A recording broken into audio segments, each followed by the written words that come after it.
comment est-ce que la langue a évolué pour donner ce qu'on a aujourd'hui? Alors, il faut déjà signaler que le Fongbe que nous avons aujourd'hui n'est pas la première langue des populations qui sont aujourd'hui désignées comme étant des Fonu.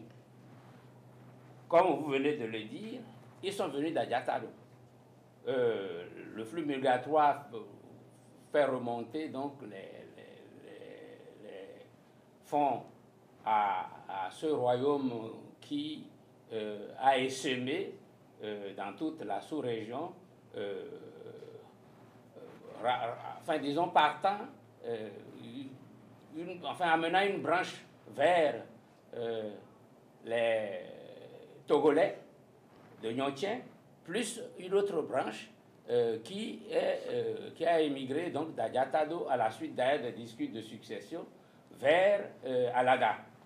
Et c'est d'Alada qu'il y a eu la dispersion que l'on connaît vers Hobon, Porto-Novo, et vers le plateau, disons, de Huawei, qui a donné les fonds d'Abomey. Mais quand ils sont arrivés sur le terrain, donc ce sont des Adjas d'abord, c'est des Adjanou.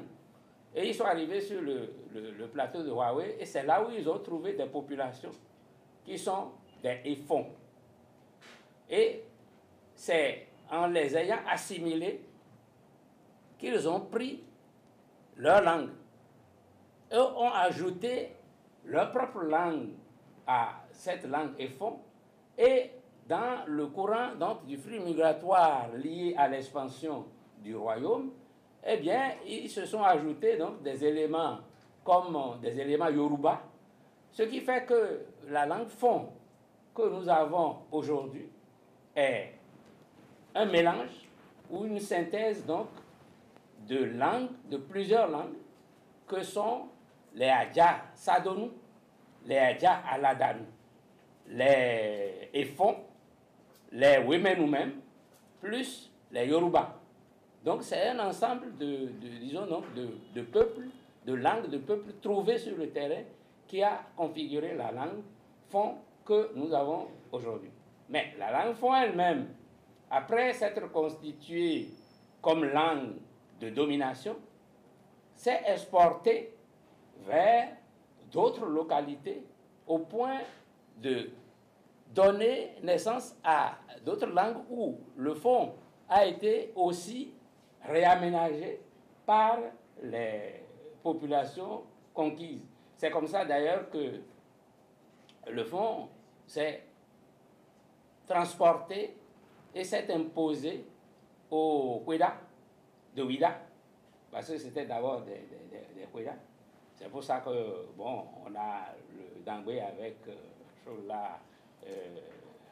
les cicatrices raciales. D'ailleurs, j'avais oublié de dire que les cicatrices raciales font partie aussi des éléments de tradition orale que l'on peut lire, sur lesquels on peut lire l'appartenance, par exemple, de certains peuples à certaines cultures. Donc, la langue Fon s'est imposée ensuite, par exemple, à des populations environnantes.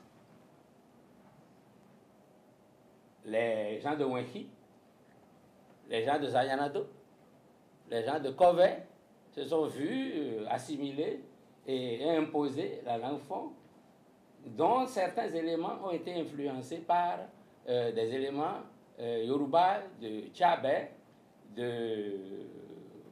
enfin disons d'autres localités Yoruba qui se trouvent dans les environs, au point où donc, après avoir été formatée par plusieurs langues, la langue Fon elle-même s'est transportée et a été modifiée par les gens auxquels, disons, l'expansion donc, du royaume d'Abomey a imposé justement cette langue.